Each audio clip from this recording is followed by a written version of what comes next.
What is the goal of standards-based grading?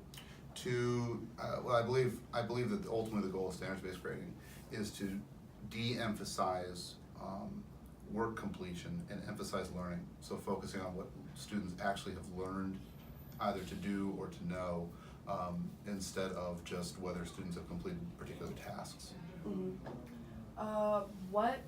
From your perspective, what do you see as the strengths and weaknesses of standards-based grading?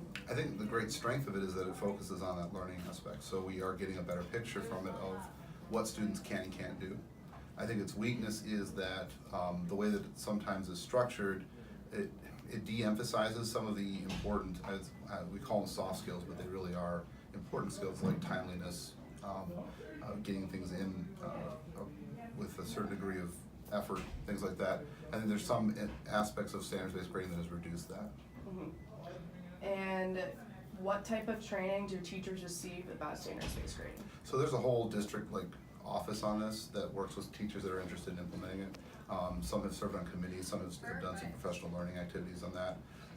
We as a school have focused on standards-based learning, not grading necessarily, so focusing on the use of standards in the classroom regardless of whether or not it's graded by standard or graded with a traditional grading method.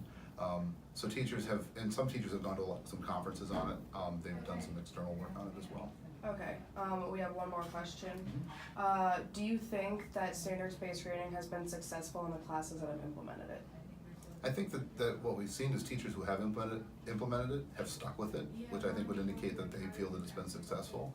I think that it's not consistent right now because it's being done by teacher.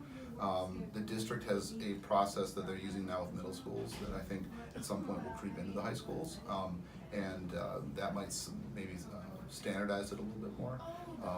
But I think that the teachers that I know that have used it or implemented it, the vast majority have retained it. They've had the choice to do whatever they wish to. So I think that from their perspective, yes, it has been successful. Okay, thank you. That's You're all I welcome. need.